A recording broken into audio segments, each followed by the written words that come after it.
Hello and welcome back to Rams Talk Podcast. You can probably see all of our surprised faces then as Adam's phone just went off as I pressed start.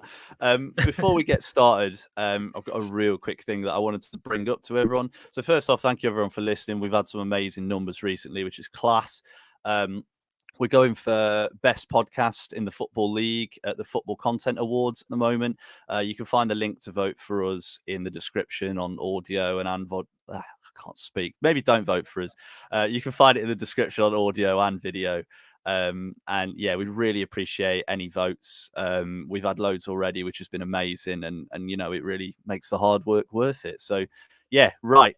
Now the begging's out the way, we'll get on to the episode. So we've got a bit of a different cast today. I'm joined by one very regular man and two people that, I mean, Ben, you've been on before. Jack, you've not been on before. No. But before we come to the new guys, Adam Titley, how are you, mate? I'm good, mate. Very good after that win yesterday. Hopefully I'll be this happy after the Bolton away game as well. But we'll have to wait and see for that one. Yeah, knowing Derby, we won't be.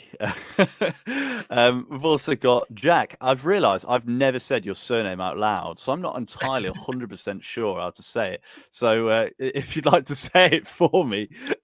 Doughty, mate. Doughty. Jack Doughty, my guy. How are you, mate?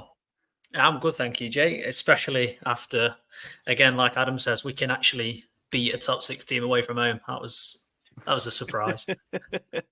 Yeah, it certainly is, and we'll definitely get onto that. And last but certainly not least, on his laptop from the dark ages, we've got Benjamin Margaret. How are you, Ben?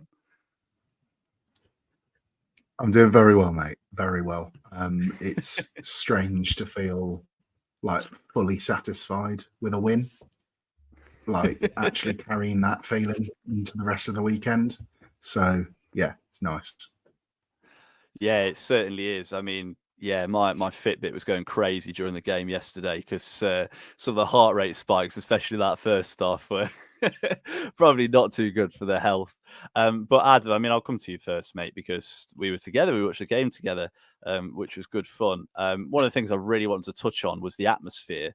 Now, you said yesterday it's the best atmosphere since Port Vale away last season. I think overall, I think it's probably better than Port Vale because it was like that for the whole game and before the game. I mean, I've got written down here, started at Charters, which for people that didn't go was this like food court place for the boat. It was one of the weirdest places I've ever been, but it was unreal. And then the atmosphere just sort of carried on from there and built up from there. It was good, wasn't it?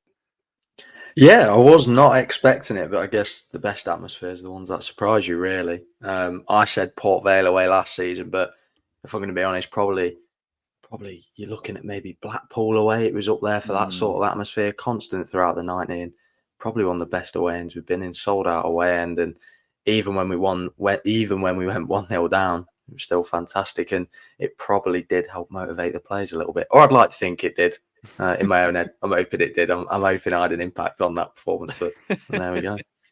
As fans, we've got to be egotistical. That's how it is. You know, it was us. Absolutely. It was all us. If we'd stopped chatting, we lose that game.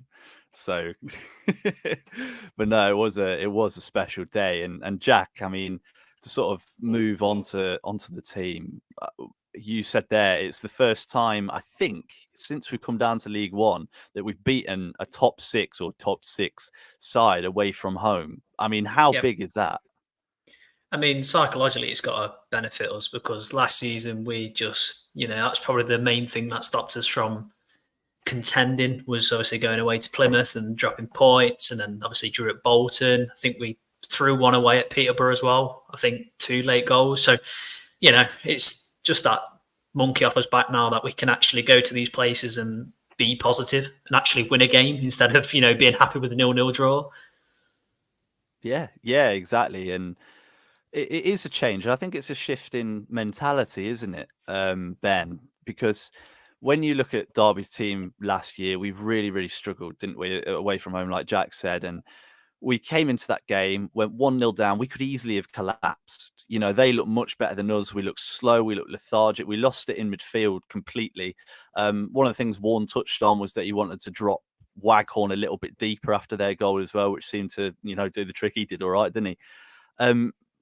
But the team turned it around and they fought and they battled and they did exactly what we wanted.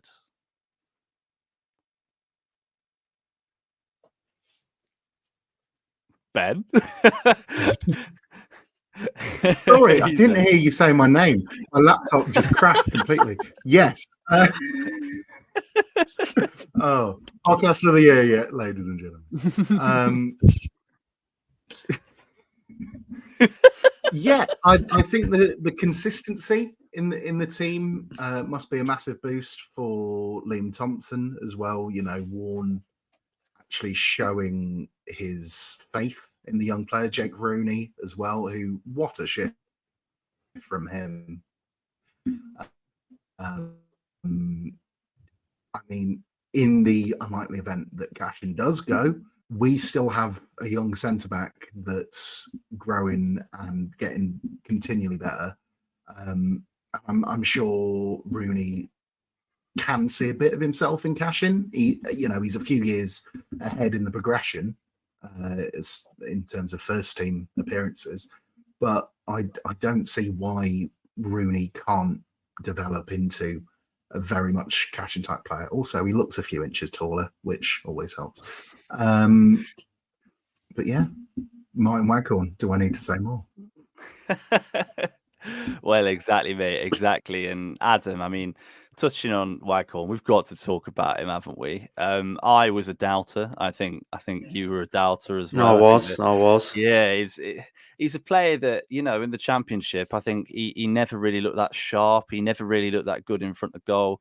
But he's come in and he's been electric. You know, he's scored a goal every 37 minutes, which is crazy because he scored 5 goals. And yeah, his hat trick. I mean, if we go through all 3 goals, he's scored pretty much every type of goal. Great volley from across, instinctive finish from Mendes Lang's great through ball. That was definitely a through ball, not shot. And then that goal at the end, which he bent into the top corner. He looks unstoppable, doesn't he? Yeah, he looked brilliant yesterday. And I keep throwing this word around. Probably the only time I've ever used it. He looked Championship yesterday. I know you just said he didn't look that sharp in the Championship. He just had that movement about him when he was up front or when he was just in behind Connor Washington, where he seemed to know where the ball was going to drop. And that comes instinctively with all strikers. But obviously, as you get higher up the divisions, strikers are better than others. And Martyn Waghorn defo showed that what he has learned when being in the Championship has definitely served him well when coming in and playing for us. 5 goals in 3 games. Like you said, the hat-trick, it was superb yesterday. Some of the finishing, I mean, he said in his own interview, if it wasn't for the confidence Paul Warren's put into him, you know, maybe he wouldn't have taken that 3rd shot on. But what a finish. I think it's good that we've got strikers that have different elements about them. Martyn Waghorn showed that yesterday. He seems to be, you could almost say he was in the right place at the right time for a couple of the goals, but the first goal was such a casual finish from him. It's something that he probably does on the training ground every week, and he got to put it into practice yesterday, which was fantastic. And I thought Martyn Waghorn did look superb yesterday, and long may it continue. Let's see how many goals he can get. You've taken Vic's line and he's not even here. You can't be doing that, mate. You can't be doing that. Jack, I mean, Adam said there, he was in the right place at the right time. He worked incredibly hard. And it wasn't just the goals. He brought a lot to the team as well. He held the ball up. He made the spaces for Washington. Washington had a couple of chances where he broke into the box. And if it falls a little bit nicer, he probably scores himself. I mean, we've got a question here that's come in from YouTube user, not even put their name. Is Waghorn better than Didsey? I mean, that's an obscene question at this point of the season, but there are definitely elements to Waghorn's game that were similar to Mr. McGoldrick last season. There was an air of the McGoldrick factor in terms of McGoldrick just, last season at times it was, let's give it Didsey and he'll dig us out. And I'm not saying yesterday was, let's give it Waggy, but it's just grabbing a game by the scruff of its neck, scoring, the first goal was a brilliant finish. The second one, like you say, was just striker's instinct. And that 3rd goal on his right foot that's top drawer. And that is a player who's come in, worked really hard. And I haven't seen many players sign from a testimonial score a hat-trick. So that must be a first. Definitely at Derby. Maybe even a world football first. I was going to say, I never even thought about that. I'm trying to think of any others. I can't think of any players that have even signed from a testimonial in the first place. That's a crazy stat in itself. But one of the things that I sort of thought whilst watching was, obviously, McGoldrick's a better player than Waghorn, right? Let's not beat around the bush. But I think Waghorn's a better finisher. And I think with the fact that he's got experience in the champion, like McGoldrick was not a natural finisher. He was an amazing footballer and he scored some incredible goals. But when it came to him in front of goal, you weren't always 100% convinced that he was going to score, which is crazy about a man who scored, like 22 goals in the league. You look at Waghorn and you think, this guy can really score goals. And Jack, I'm going to put you on the spot 10 minutes into your Rams Talk debut. Will Martyn Waghorn outscore David McGoldrick of last season? I think if we look at the goals per minute ratio, he might outscore Haaland at this rate, but I don't know. It depends really. I think if we can keep, obviously, putting 4 past teams, I'm sure he'll grab a couple here and there. But I think this start of the season against the better opponents that we've had, and he scored 5 in 3, you start thinking, well, how many is he going to get against the likes of Stevenage and Leyton Orient when we play those kind of sides who are going to be, fighting around the bottom area? I mean, a lot of McGoldrick's goals last season was stat padding at times. I think he scored 3 hat-tricks. So there's 9 of his 20 whatever. I mean, no mean feat scoring a hat-trick, but, we need the players to score in the bigger games and the ones that really going to define the season. So if he wants to score again next week at Bolton and we win 1-0, I'll be relatively happy with that as well. I think most people would, mate. I think we'd be pretty pleased if we can get anything next week. Ben, I mean, you sort of touched on it already, the sort of character that we've got. It's funny to think, because I forget constantly. We actually went 1-0 down.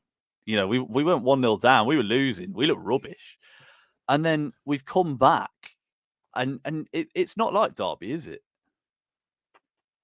No. It must be that green kit, We have transformed into Plymouth. We're a team who can...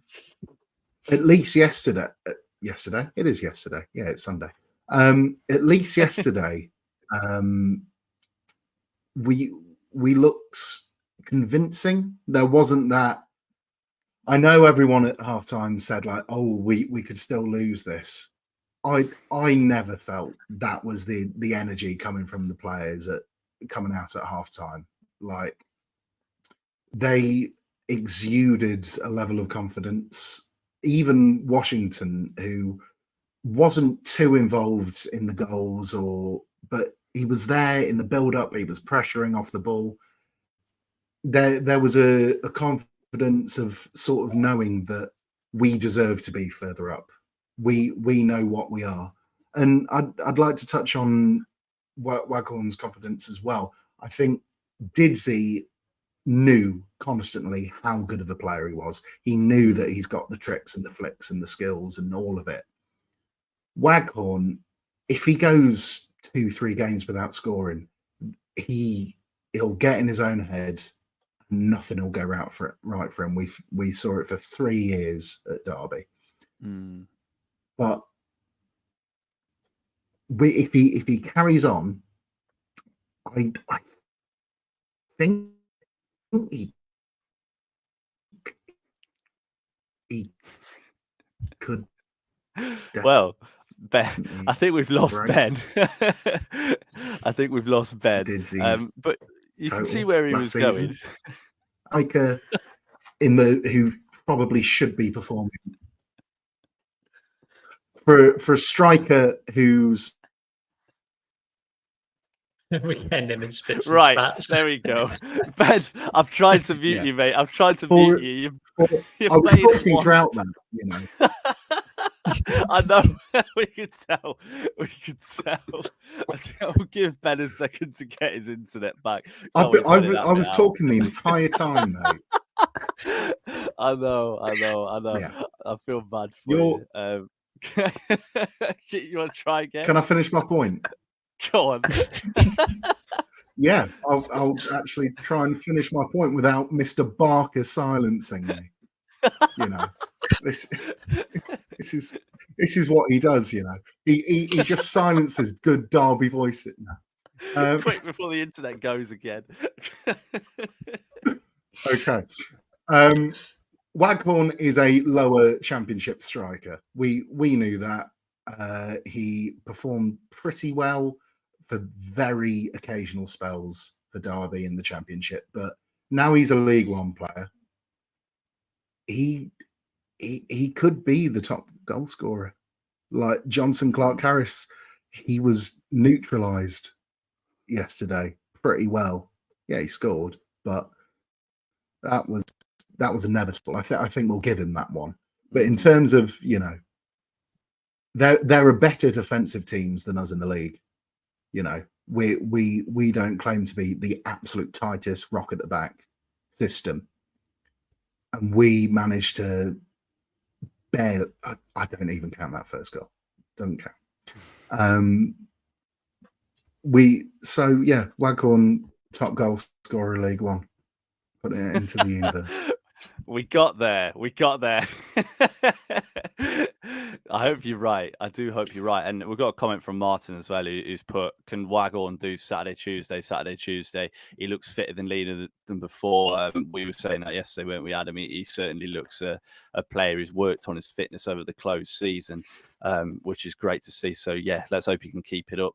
We've got a question from Joe who's put, why do we think the defences look so shaky? Sonny Bradley looked great at Luton, struggled so far. Nelson has as well. Adam, one of the things that I was thinking regarding that was, you know, Bradley hardly played last season and he hardly played the season before. You know, Nelson, he's getting used to a new role. I think we've got a lot of players that are sort of learning new roles and new responsibilities at the minute. But what do you reckon? Why do you think we've sort of suffered at the back a bit? I think these players have come in like straight away into the fold with big expectations on their shoulders. I think you have to almost disregard pre-season. We love to talk about like, yeah, we won a lot in pre-season, but obviously it's pre-season. These players do look good, but when it comes in to the league, these players are under pressure straight away. Yes, they're experienced players, so they probably should know how to handle pressure better than what they've displayed. But also, you can't really fault a player if it takes a couple of games for them to come into their best. Really, I think Sonny Bradley has looked a little bit disappointing so far. I think he has struggled. I'd say the same for Curtis Nelson, but I think we've seen Curtis Nelson improve each game as it comes. I think in the air, he wins every ball 100% of the time. Obviously, I think when the ball's on the ground and maybe he has to play it out the back or it's coming on the ground, he's a little bit slower with his reaction times. But players have strengths and weaknesses throughout their games, and we all know that. I think it will take them a couple of games really to bed in. I think we'll start to see them come good. Obviously, with Jake Rooney coming into the side, Forsyth sitting in the middle, I think we've seen Forsyth play really well in the middle. So I think players will chop and change positions and they'll come in when needed. But I still think we're yet to see the best of Sonny Bradley and Curtis Nelson. But I think we've seen Curtis Nelson progress quite well for us at the moment. So far, I thought he had a pretty decent game yesterday against Peterborough. Yeah, he did. And I think it's important as well when we're looking at Derby's defenders. I mean, Curtis Nelson is a head-it, kick-it defender. We've said that when we signed him. And you're right, he wins everything in the air. He's, you know, he's a fighter, and I really like that. But when you put Sonny Bradley next to him, and he's playing on the right side of a three, I think he suffers. I think he should be in the middle of the three. And I remember saying that on here when he signed. He's sort of a central player in the three, and so is Bradley. I think Bradley suffers a little bit, ironically, by being left-footed, because Erin Cashin is so good on the left side of defence or left side of central defence.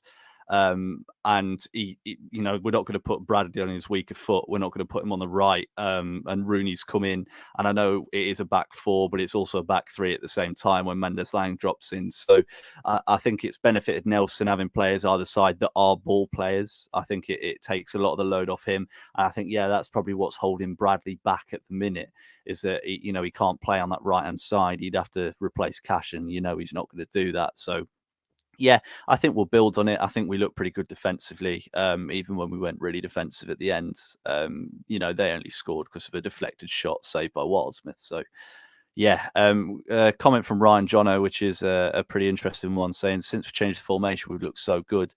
Nelson and Cashin look much more relaxed, and the team looks like they're happy again. What other position would you recruit next week? We'll get onto that a little bit later on with recruitment. But Jack, I mean, we've had a lot of talk about Derby's defence there. Do you think the midfield's also played a part in us sort of looking a little bit more solid and relaxed? I think the main thing is it's comfortable now. Before, I think you're always going to struggle in the middle with two centre midfielders who aren't particularly blessed in terms of the running. I mean, Hourihane sometimes looks like he's running through treacle, and Corey Smith sometimes goes on to standby and misses the game a little bit. So I think having a bit more balance, potentially, Liam Thompson's energy just outstanding. I mean, I've never really been a big Liam Thompson lover. I always thought he was a little bit too lightweight, maybe a bit too small, but he definitely didn't look 5'6" yesterday. He stood up 6'4" at times and was absolutely brilliant in there. So I think his energy just, combined with the footballing ability of Conor Hourihane, and Corey Smith's very good at interceptions and being in the right places, not necessarily running wise, but he gets himself in really good positions to sweep up. And I think, obviously, again, combining energy with playmaking as along with a destroyer, I think it's a good balance in there now, which we didn't have before, having Bird, who obviously isn't quick. Thompson's pretty quick, and it just means the transitions are so much more smooth now. We haven't got to worry about taking yellow card. Did we get a booking yesterday? I can't remember a time where we had to. I think Forsyth got booked. Yeah, I think other than that, I don't think Smith or Hourihane had to take a foul for the team in the end, which that must show transitions are a lot better. Yeah, that's true. I think with Thompson's pace, are you sure he's not just got little legs, so he has to take a lot of steps, so he looks really quick? I'm not sure, but no, you are right. And Ben, I mean, you mentioned him earlier as well, Liam Thompson. It's been talked about a lot on social media. I wouldn't say he looks a different player, because this is the player that ran the game against Bournemouth, ran the game against Fulham a couple of years ago. But he looks like a player that's full of confidence and full of belief. I mean, I know he's robbed of that assist because it got a tiny touch of the defender, but his play where he's overlapping down the wings, he's covering down on the left-hand side due to the way we set up our formation. He just looks a player that's always played in this team, and it's bizarre. It's like he's played here forever.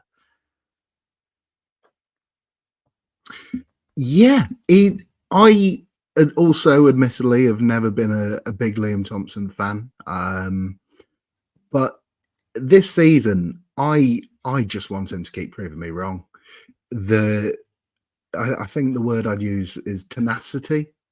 He just constant barrages of tackles, pressure as well. He is so good at forming the little triangles with the fullback or the wide centre back and the midfielder, and just making the pitch feel a lot smaller. Probably because he can get forward and back a lot quicker. Yeah, I think there's a real place in the side, especially while Max Bird is out. I think Hourihane and Bird are pretty much the same kind of player in different bodies. Like they're passing, ball carrying, set piece midfielders. That's what they are. Thompson offers a different kind of. He's. I'd almost compare him to like current Mason Mount in the way that maybe his on the ball stuff isn't going to be the most productive, but off the ball, in build up, he's so important to the way that we play.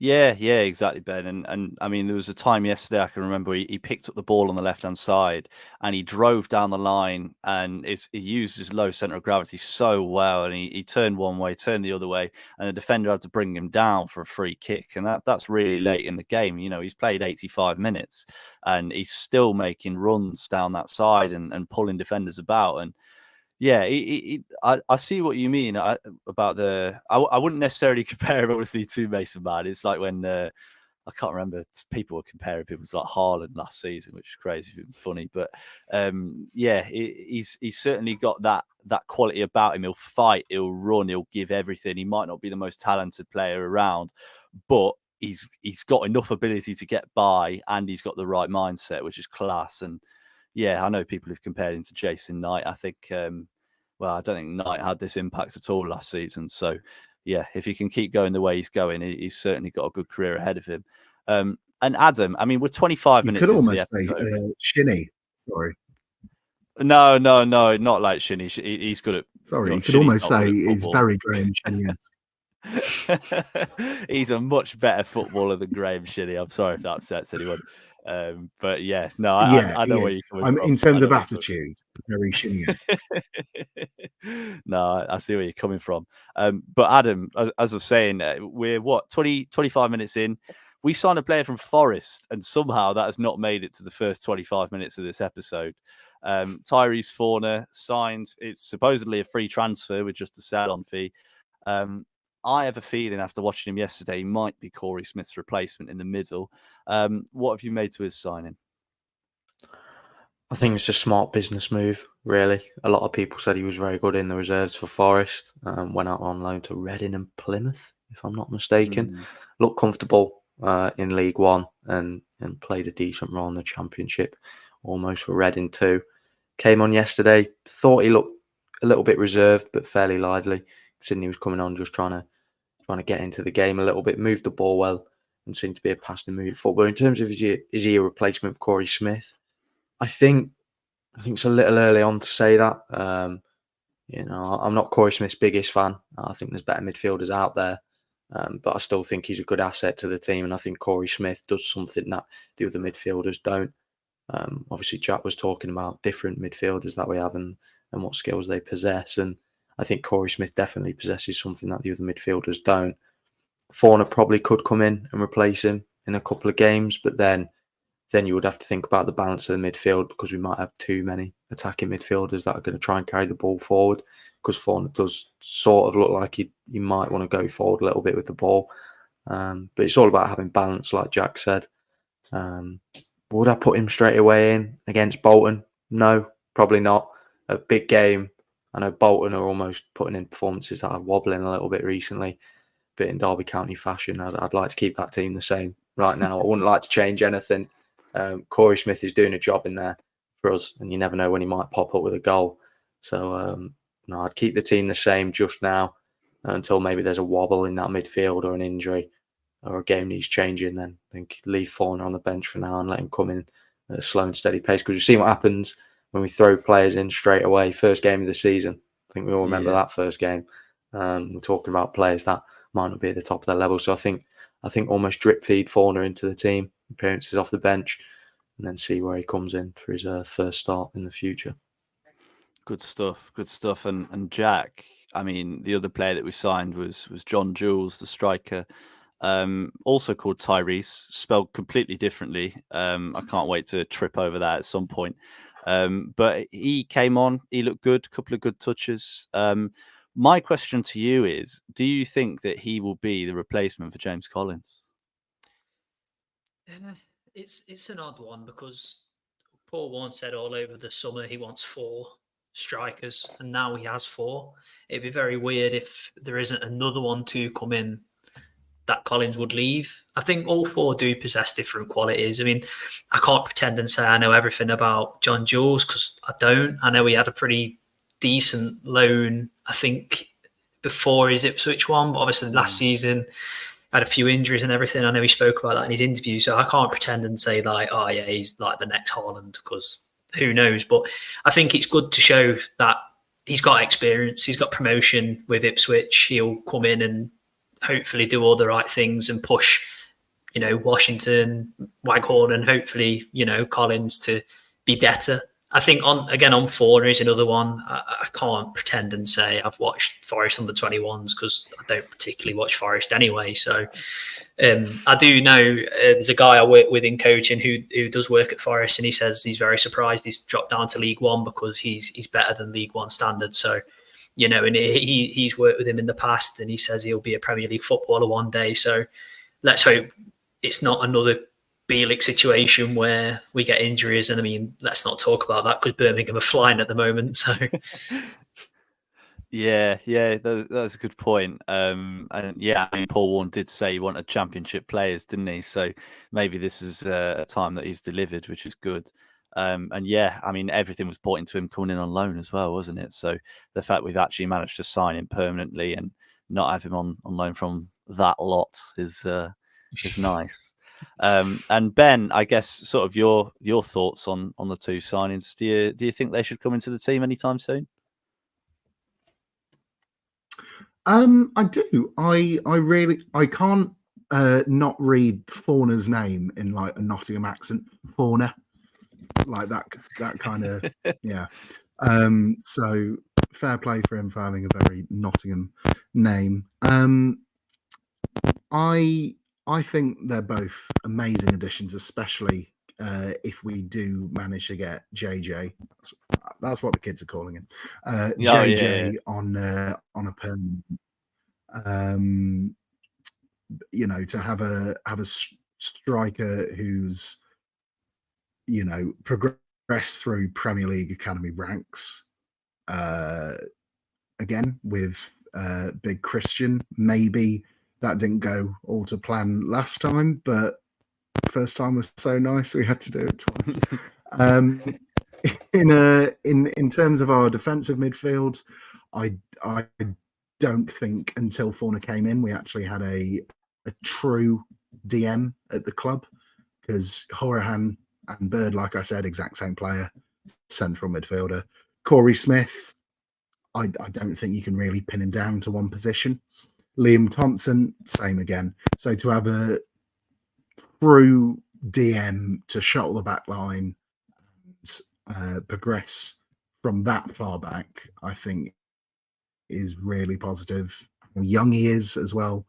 And like Jack said, if he is as good as your mate says, we're going to be cooking. Yeah, let's hope so. And yeah, I'm sure we'll see much more of them in the coming week. Oh, in fact, we won't. We've only got one game, haven't we? And then we've got a week off. So yeah, maybe we won't see more of them. But it gives enough time to get some more players in, which is good news. Adam, I mean, just to touch on, I guess, more transfer sort of stuff. Do you think we're going to bring any more players in? I know Warren sort of mentioned he wants to bring in another striker and another right back. Now we've had 2 injuries in that position. Obviously, Jake Rooney's played well, but he wants to bring someone else in. Been linked with, is it Yadom from is it Reading? I think someone like that. We've been linked with a few players in those positions. Do you think we'll bring anyone else in?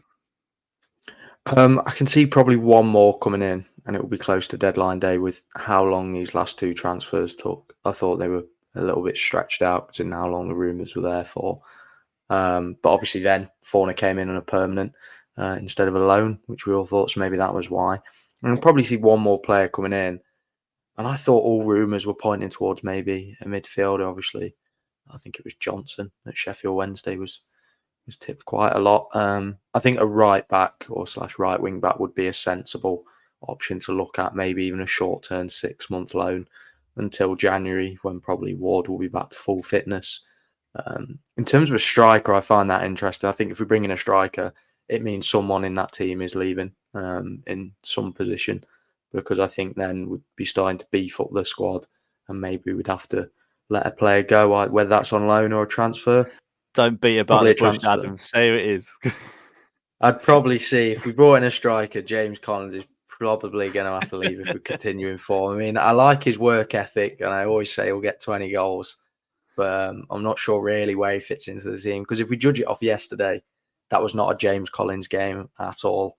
If we'd have started him, I think we wouldn't have scored 4 goals, unfortunately. Just certain games fit certain players, certain tactical styles, and the way we're starting to play now, maybe it wouldn't suit James Collins to be the lone man up front.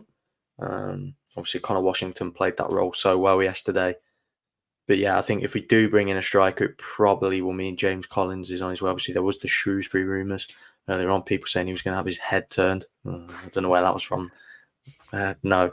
But I think if we did bring in a striker, Collins would probably be leaving out of them. But also, I said earlier, if we bring in another player, Louis Sibley's not getting much game time at the moment. Obviously, I know he had an injury, but then he's come back to fitness, if I'm correct in saying that. Injury again. Yeah. But yeah, I could probably see Louis Sibley leaving on a transfer, because I don't think a loan would benefit either us or him at this point in his career. But no, I do think we'll make probably one more sign. I think we've made 2. I'd be delighted with that. But no, probably one more signing, I'd say, for me. And forgetting as well, we still have Tom Barkhuizen to come back from injury. He's not featured since that pre-season game against Matlock as well. So, right, get on to the last bit of the episode. Bolton. Now, we drew last season. It was probably the most boring away game of my life. I'm going to be honest. Just nothing happened for 90 minutes. And their atmosphere was pretty dreary. So ours ended up being pretty bad as well. Jack, I'll come to you first. How do you see it going and what's your score prediction? Depends which Derby turn up. This is just as simple as that, really. If the Derby turn up of that 25-minute spell against Peterborough, can't see many teams being able to withstand that kind of pressure. But if the first 15 minutes Derby decides to turn up for 90, it's just a case of how we play. I don't think, not to sound arrogant, but we shouldn't be fearful of going to any place or anybody coming to our place. We should be confident, and I don't like fans who think we're entitled of going up, but we are Derby. We're not a League One club. As much as the standings say so in terms of structure, we shouldn't be in this league. But again, it just all depends on how we turn up. Will we win? I'll take a point, because 2 away games, if you take 4 from 6, you're pretty happy. If we can win both, then we're setting sail, winning the league here. So we'll just have to see which Derby decide to turn up. What's your score prediction, mate? Either a 1-1 or a 2-1. Who's scoring for Derby? Go on. Is it too easy to say Martyn Waghorn twice? No, I'll go with Connor Washington and Waghorn. We'll go with the 2 strikers. I think Washington's goal's coming again, so let's hope it's Saturday. Let's hope so. I've realised we haven't even talked about Derby's set-piece goal. That's how well we played yesterday. We scored an elaborate set-piece, and we've talked for nearly 40 minutes and not even brought it up. So, yeah, that was pretty good, wasn't it? Ben, what's your score prediction for Bolton? I think it's going to be a bit more of a testy game. I think Bolton are a lot more just rigid and hard to break down. So for that, I'm going to say 1-0 to Derby. Callum Elder in the 86th minute. Wow. What a shout that is. If that one happens, mate, I'll be coming to you for the lottery playing numbers. Specifics. If that comes in, I want the lottery numbers. Oh, man. Adam, last but not least, what's your prediction, mate? What are you thinking? A difficult game. In my opinion, I don't think Bolton are in the best of the form at the moment, but I do think they've got the best team in the league. So I'll go a 2-1 win, Waghorn, and I'll go rogue one. Corey Smith will get the winner, and then he'll be playing for the next 10 games without doubt. So I'll go Corey Smith will get the winner, and he'll be solidified. Another case of lottery numbers, if that comes in, please. I'll be a multi-millionaire. I did enjoy, Jack. I don't know if you noticed, but I made a lottery number joke, and then literally 1 second later, you said exactly the same thing. Same wavelengths, mate. Same wavelengths. I like it. And yeah, You're on the same wavelengths, mate. Oh, I'm joking. Oh, that was bad. That is poor. I reckon, you know what, I'm going to go with you guys. I think we'll do all right. I think it'll be a 2-1 win. I think it'll be nervy. I think it'll be cagey. I think we'll have a few spells of quality. Waghorn will find the back of the net again because he just can't stop at the minute. And you know what? I reckon Conor Hourihane is going to bag a free kick, top left corner, past the keeper. First one in a long time. And is going to do a knee slide right in front of the travelling fans.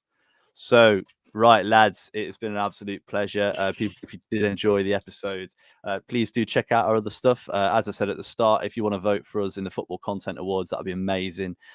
We'd be so grateful if you do that. You can find us on Spotify, Apple Podcasts. If you want to watch us 7 p.m-ish every Sunday, we live stream these. Get your questions in, get your comments in. We try and engage with as many as possible. And yeah, thank you very much for listening. Your support's been amazing. The listens recently have been incredible, even when we've been terrible. So yeah, it does genuinely mean a lot.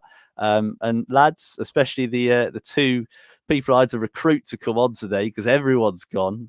Very, very grateful for coming on. Great debut, Jack. And thank you very much. Cheers for having us, Cheers, Jake. Thank you.